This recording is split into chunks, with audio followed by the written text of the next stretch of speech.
So this is the last talk of this session. So Susobhan will talk about tractability of packing vertex disjoint AP paths under length constraints. Thanks for the introduction. And thanks Umang for sacrificing his slot and giving me the opportunity to talk in front of you. Yeah. So this is joint work with my PhD supervisor Aritra and two of my collaborators, Diptapriyo and Abhishek. So, and this is not a game theory related to topic related talk. This is a graph theory talk. So, and it is a talk on disjoint path packing problem. So let's start with a very naive version of disjoint path packing problem that is called disjoint ST path problem. So where you are given a graph and a terminal pair S and T and an integer k, right? And the goal is to find k many vertex disjoint ST paths. And here by k I mean vertex disjoint, I mean internally vertex disjoint. So these are the highlighted edges are the three vertex disjoint ST path in this graph. And there are other variant also. This is due to the Menger's theorem. This boils down to max flow problem, and hence the problem is polynomial time solvable. There are other notion also for disjoint path problem. So which is one of the problem is Madar S path problem, where instead of giving a terminal pair, you are given a collection of sets. So consider this graph. Here we are given two different disjoint sets, S1 and S2, and another integer k. So basically what you want k many vertex disjoint paths where the endpoint lies in one Si and the other Sj, and the path should be vertex disjoint. Considering this example, so these two highlighted paths are the resultant paths for this problem, and this is also known to be polynomial time solvable, right? So now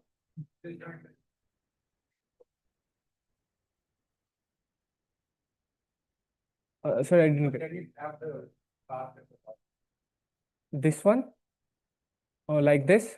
Yeah, so if we consider this path, so then we cannot consider this path. So the entirely vertex disjoint, not internally vertex disjoint. Okay. So now we'll move towards our problem and define a path packing problem, where instead of giving a collection of subsets of vertices, here we are given only one set, that is A. So in this graph, let's say these four vertices forms the vertex set A, and we're given an integer k. So we want k many vertex disjoint paths such that every path has one endpoint in both the endpoints in A, and they are entirely vertex disjoint. And no internal vertex of the paths can be in A. So A paths are the paths which has endpoints in A, not any internal vertices in A, only the endpoints. Okay, so if we look this path, then this is not an A path. Okay. So for this, again, we have the answer via the highlighted edges. You can see these are the two A paths, and they are vertex disjoint. Oh, it can be anything. Yeah, so a number of paths is bounded by something A by 2, but yeah.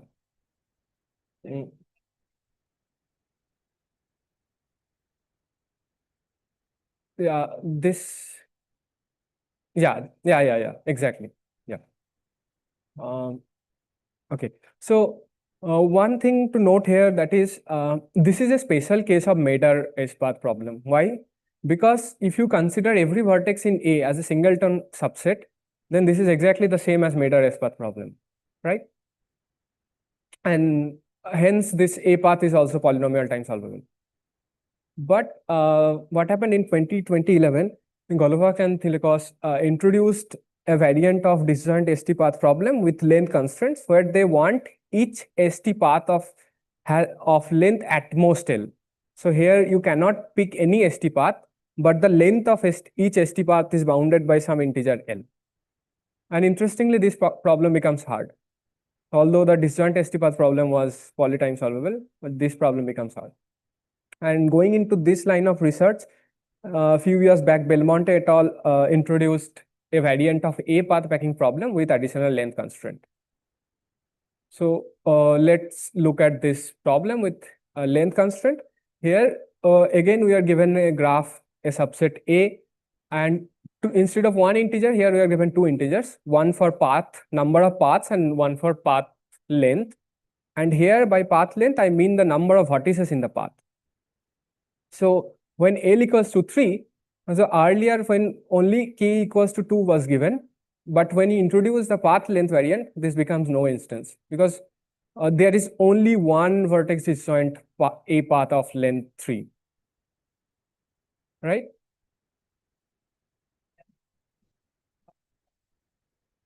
No, the entirely vertex disjoint. So yeah, okay. And also this problem becomes NP hard. So when a problem becomes NP hard, people look at different notion to encounter the hardness. Belmonte et al. Looked at the parameterized complexity to solve this problem, and the parameterized complexity, one problem parameterized complexity P, we say the problem is FPT for a parameter P, a parameter K, if there exists an algorithm which runs in some f of k times poly n, and this f of k can be any computable function of k. Okay, and when you look at the problem from the parameterized complexity point of view, the most natural parameters are these three quantities k, l, and the cardinality of a. But unfortunately, it turns out to be the case that we don't have any FPT algorithm for these natural parameters. Thus, they combine the parameters and get FPT algorithms. But again, if we just look at this natural parameters, then this might be the end of the story. So they considered structural parameters, and they have considered pathwidth. They showed that again there is no hope for FPT algorithm for the parameter pathwidth combined with the cardinality of A. Yeah. But K, yeah, K is dependent on A, but A cannot be, you cannot write. Yeah. Okay. So far we have this picture. Treewidth is a smaller quantity than pathwidth. So any hardness result on pathwidth, we have the result for treewidth as well. Pathwidth is some quantity. Let's not get in the definition. So it's some quantity which by which you can define the structure of a path. And so if you can decompose the graph into subset of vertices such that the graph looks like a path. So you can think of like this. Similarly for treewidth. So it's a decomposition where you can decompose the graph is just such that the graph looks like a tree. And in parameterized complexity, often when we look at the structural parameters, often we consider these two goals. So one of the goals is to finding the smallest parameter for which we get the positive result. That is, we get an FPT algorithm, or the largest parameter for which we don't get any FPT algorithm. So going into that direction, we proved that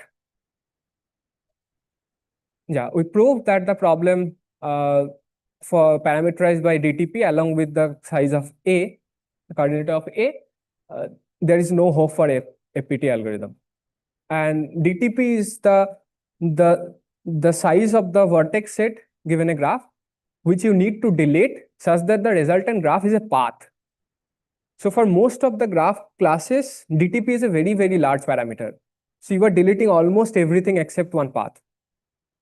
So since this is a very large parameter, so we don't know anything which is larger than this, and we can study for this study this problem for that parameter. So distance to path. Yeah. And since this is a very large parameter, it also captures other parameters which are very well studied, and we cannot hope something better for all those parameters like FVS, feedback vertex set, and DLF, distance to linear forest, that is the collection of disjoint path. So number of vertices you need to delete from a graph such that the resultant graph is a disjoint collection of paths. So yeah.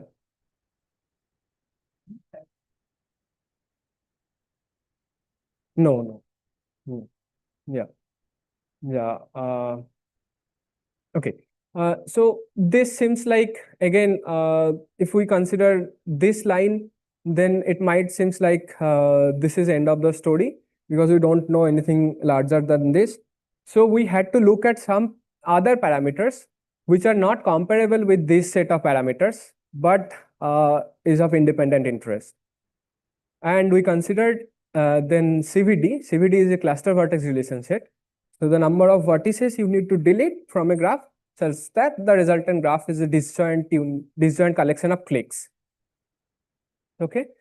So, and we prove this for this parameter, we have APT algorithms.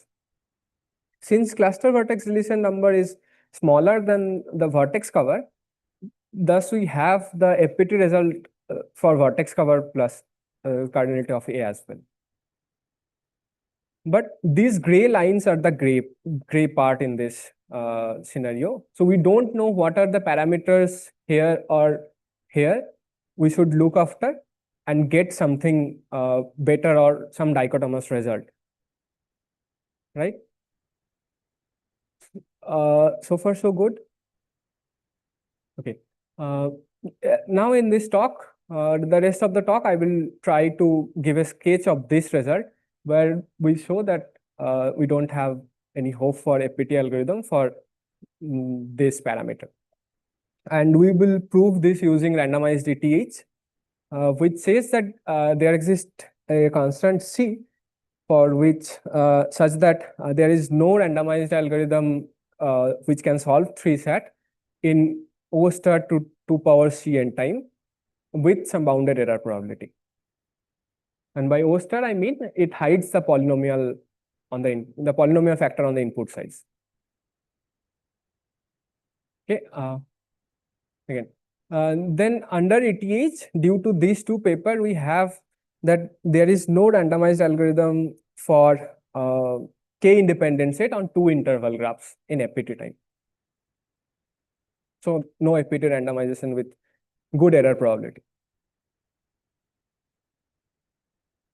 And what is 2 interval graph? So 2 interval graph is analogous to interval graph, but here instead of 1 interval, every interval is represented as 2 disjoint union of intervals. So intervals are color coded here. So if 2 intervals are intersecting or they are overlapping, then we put an edge between intervals, these 2 intervals. And if they are not intersecting, then we say these 2 intervals are independent. Same like similar to the normal interval graph. Okay. So and we show a reduction from this problem to k independent set problem for interval graph to interval graph to our problem, AL path tracking problem. Okay. Let's start with this. This is, let's say, is a interval representation of the instance given for k independent set problem. And if you look at this is a 2 interval, I1A and I1B. This is the first interval for the corresponding interval, and this is the second interval. So every 2 interval has 4 endpoints. This is the first endpoint, this is the second endpoint, this is the third endpoint, and this is the fourth endpoint for each 2 interval. Given this, we will add a lot of vertices to construct our instance. So first, what we will do, we'll uniformly at random pick a number from this capital N, and we'll add at this point, at the endpoint consecutively for each interval and for each endpoint. So first you pick the first interval, you pick a uniformly at random one number from n, capital N, and you add those many points here. Similarly, those many points here, those many points here. And so basically, we are picking 4 random numbers from n and adding it within this interval for each 2 interval. And additional to that, so now look at the number of points in each interval. So this is the total number of points within the first interval and the second interval. So we will add up these 2 numbers, okay, and subtract from this quantity.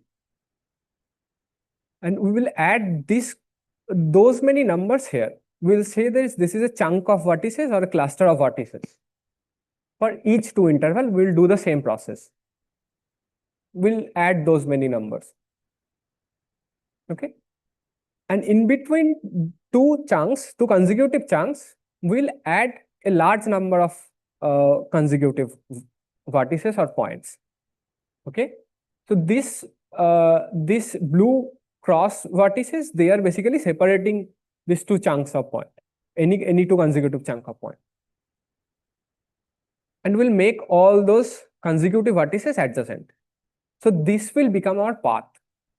So although this is not looking like a path, but this is a path.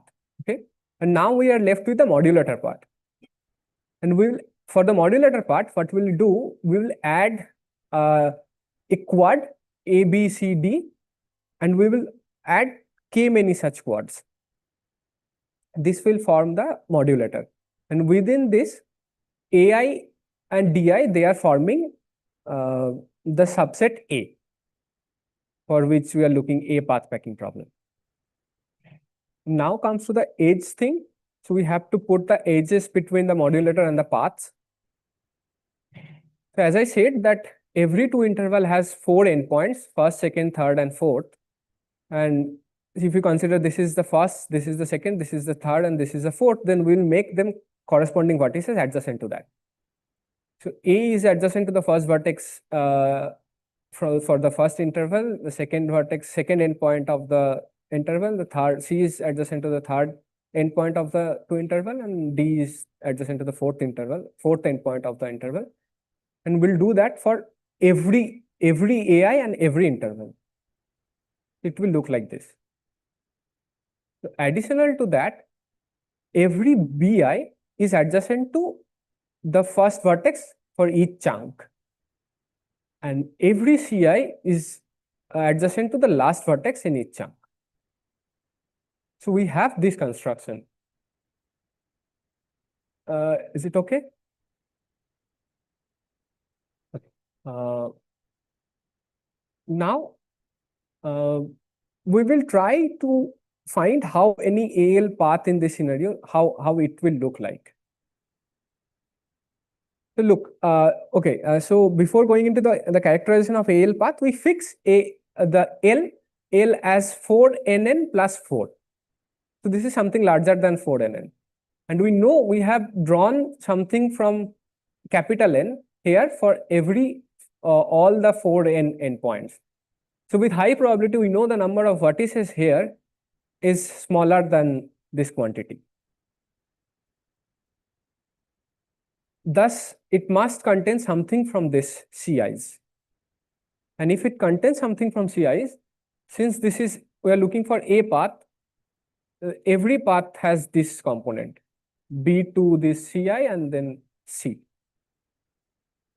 But the upper part, when where the endpoints are from A, so this will look like something like this, maybe, or maybe like this, or maybe something like this. But till this point, it's clear that every AL path is consisting of 3 different chunks of point. This is one interval, this is the other, and this is the third. And we prove that with high probability, every AL path will look like this. That is, if you fix one interval I, then it should contain the first interval corresponding to that 2 interval, then the corresponding CIs, and then the second interval of that corresponding to interval. And why so? This is because of this separation lemma, which says that given a set family x comma f, and for any random weight assignment to the elements of this the set x uniformly and independently from the range M, then with probability this much, we have every set of unique weights. So every set has unique weight with good probability. Once you fix this M and you know the F choose 2, what is F choose 2, right? So using this lemma, we can prove that. So basically, once you fix this Ci, you are bound to pick these two intervals only, because there are very less probability that any two other set will add up to this number, Ci plus n. Okay. And once you prove the characterization of the AL paths, it's not very difficult to prove the correspondence, that equivalence of these two instances. And so it's very easy. So I'm not going into that details. If you can think for a minute, you will get to see the correspondence for these two instances. And this ends the sketch of the proof. And now I want to conclude this again with this picture. So what we have proved, we have showed that an randomized reduction based on RETH. And for this, we have designed this separation lemma. So I believe that this is the takeaway of this talk, because the separation lemma can be of independent interest, and it can be useful for some other problem where you need exact summation or the exact path length similar to this. But going into the open direction, what I want to make point that we don't know anything in this region, but what is more interesting is we have proved APT result for some larger quantity than CVD, but we don't know what is the exact guarantee for CVD. Do we have some dichotomy result for CVD? Like, can we prove that the problem is hard for CVD? Then we can say this is a complete story for this parameter CVD. And this would be like a complete picture, or we'll have more to this landscape. Okay, that's it from my end. If you have any questions. Yeah. Yeah. Yes. N to the M, for example. Yeah. Yeah. For which parameter are you saying? Let's say L. Parameterized by L only.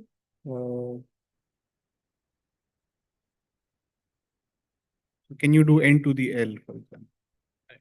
Or even N to the K plus L or something? Yeah, N to the K plus L, I think using simple color coding you can do. So you can just color code with KL many colors, and you then brute force. I don't know that, but okay. Yeah. So KL, and even you don't need this. Yeah. So since we have an APT algorithm K to the L, and K is something smaller than L, N, then N to the L is also possible. So, oh, I see. You choose N to the L, you can do. Okay. What do you mean by dichotomy? Dichotomy result means so up to this parameter you have APT result, but beyond this you don't have APT. You have hardness. But there are many other parameters. But what I said that we don't know much parameter lying in this region. So CVD is one sort. If we can prove this for CVD, then we have a clear dichotomy. But once we have something for CVD, let's say we have hardness for CVD and we have APT for CVD plus A, then you cannot say any parameter lying between this unless the parameter is something on dependent on A, because we don't have any hold on A.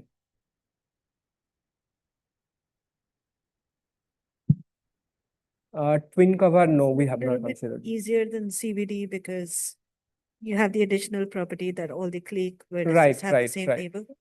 Right. So as a intermediate journey between CVD plus A to CVD, you might want to consider twin cover. Right, right, right. Yeah, yeah. Yeah.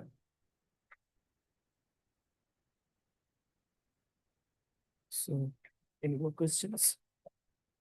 So then let's thank the speaker. So we'll take a group photo outside near the stairs right now.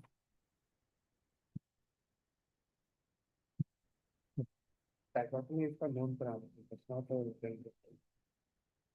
You said it's for known parameters.